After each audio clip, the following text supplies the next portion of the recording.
Pessoal, tudo bem? Eu vou falar um pouquinho para vocês do porquê que a Corte Arbitral do Futebol, né, o CAS, ela resolveu excluir do Mundial de Clubes eh, o Lyon, né, do México, né, e o que isso impacta aí na questão jurídica do futebol, né? Eu sou João Roberto Feira Franco, sou advogado aqui da LDVC, professor de Direito, e recentemente defendi minha tese de doutorado, onde eu falo justamente sobre essa questão que envolve o Lyon e o Pachuca do México, que é o Multi-Club Ownership, né? O termo em inglês que define aí eh, a propriedade de diversos clubes por um único controlador ou grupo controlador. Espero que goste. Bom, todo mundo viu aí que no Mundial de Clubes, né, foi notícia, eh, a Corte Arbitral do Esporte, ela excluiu do Mundial de Clubes o Lyon. E por que isso se deu, né? Todos os recursos do clube eles foram negados, né? Obviamente o clube queria muito participar, é um clube empresa, né? Queria muito participar, os valores envolvidos nesse mundial do clube são grandes para quem participa, independente de ser campeão, né? E para o clube empresa, obviamente, a busca pelo resultado positivo é o que motiva o investidor. Mas existe uma questão muito importante que foi tema do minha tese de doutorado, que é a questão do multi-club ownership. E o que é o multi-club ownership, né? O multi-club ownership é um termo que foi criado na Europa, porque por lá essa condição já vem acontecendo há muito tempo, né? Onde pessoas ou grupos, né, ou grupos empresariais controlam diversos times de futebol, controlam diversos clubes de futebol.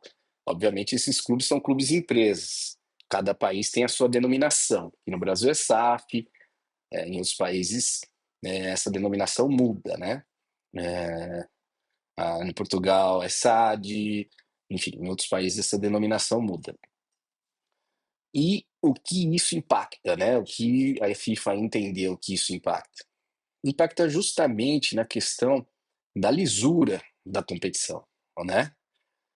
Como é que a gente pode afirmar com certeza que um grupo que controla dois ou mais clubes de futebol, havendo aí um encontro destes frente no campo esportivo, que a gente está falando do campo empresarial, mas no campo esportivo, que uma coisa é o campo empresarial, outra coisa é o campo esportivo, né? Que não haveria ali um conflito, né, de interesses, né, pelo proprietário. E eu acredito no campo empresarial, o investidor de um clube empresa, ele quer obter lucro, né, ele quer obter o resultado financeiro, seja com o seu ativo principal, que é o jogador, ou com os seus ativos secundários, que é a conquista de campeonatos, que traz mais patrocínios, né, melhora o investimento dentro do clube, número de torcedores, traz mais visibilidade para o clube, enfim, e com isso mais retorno. E é claro, esse é o campo empresarial. E no campo esportivo, né? No campo esportivo fica complicado. Imaginem você uma situação onde um empresário, um grupo de empresários ou empresas é dono de dois times, de um está para cair para a Série B de uma determinada competição, e o outro está para ser campeão. O que, em termos empresariais, cair de série é mais prejuízo do que ser campeão, do que o retorno em ser campeão. Então, o retorno em ser campeão, ele é menor do que o prejuízo em cair de divisão, tendo em vista patrocínios, jogadores, enfim. Né? O mercado de futebol ele é muito complexo. Existem jogadores que não jogam aí divisões inferiores, né? Por conta da sua imagem, né? Da sua perspectiva dentro do futebol, né? Então, essa questão do multi-club ownership ela é muito séria, né? Ainda não existe uma regulação completa. Na Europa, essa questão já está acontecendo há muito tempo, então tem grupo empresarial que controla times da primeira à última divisão de diversos países. Então, esse grupo empresarial ele tem clubes em diversos países das diversas divisões do futebol desses países. E essa situação, como a lei não trouxe lá na Europa, a lei que é de cada país não previu isso, seria importante a gente aqui no Brasil já trazer alguma coisa dentro da própria lei, eu entendo, e não dá para deixar regulação pela CBF, entendo que a própria lei deveria trazer alguma coisa nesse sentido, né? Porque a lei não traz, aliás, ela deixa brecha para que isso aconteça, é o contrário, né? A lei fala que se houver mais de 5%, tem que comunicar, né? Ou seja, se eu for dono de mais de 5% de mais de um clube, eu tenho que comunicar e eu não posso ser da gestão de dois clubes. Mas a influência também existe, né? Então é importante que a legislação ela seja alterada, a lei aí da SAF, ela seja alterada nesse sentido, é o que eu defendo aí no meu trabalho, né? Porque no Brasil ainda não tem nenhum caso, né, de clube empresa controlado pelo mesmo grupo ou pela mesma pessoa, tá certo? Então ainda não há essa questão do conflito. E no meu estudo, que eu pude perceber, né, isso é muito fácil também de você ver, no meu estudo eu pude perceber que quanto mais competitivo, quanto mais incólume, quanto mais justo e correto a atividade esportiva, né, os campeonatos, mais rentabilidade o mercado de futebol tem. Vide a língua inglesa, que é uma das ligas mais competitivas do mundo, e hoje, em valor de mercado, ela só perde para a Liga Americana de Futebol, né, o futebol americano. O Campeonato Brasileiro é um campeonato também que ele tem um valor de mercado absurdo. Se você for dolarizar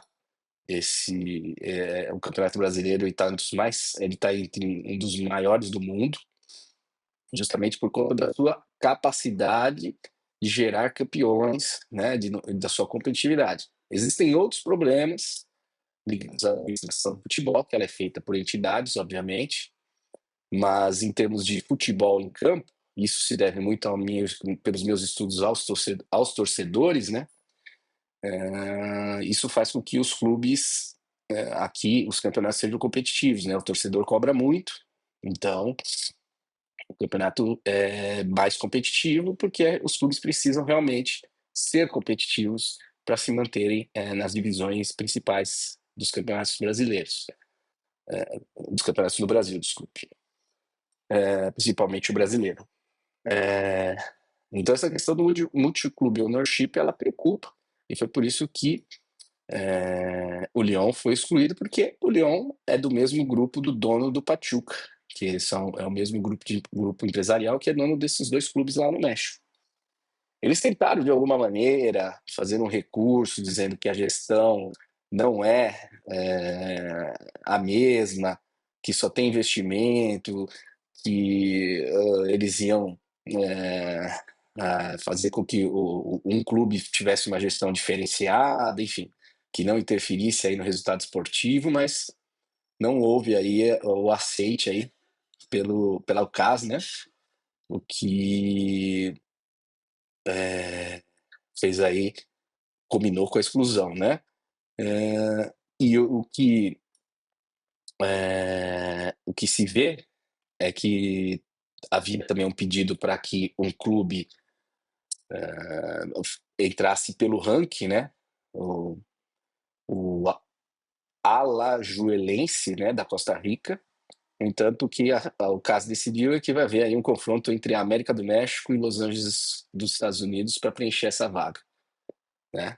Apesar lá do Lyon ter conquistado ela no campo, não vai poder participar por conta desse conflito de interesses. Então esse é um tema muito interessante para a gente debater aí em SAF. Acompanhe as nossas redes do escritório, os nossos canais que vão ter sempre notícias, informações interessantes aí para vocês que querem aprender mais sobre direito, né? Não só SAF, temos outras áreas também. Um abraço, até a próxima.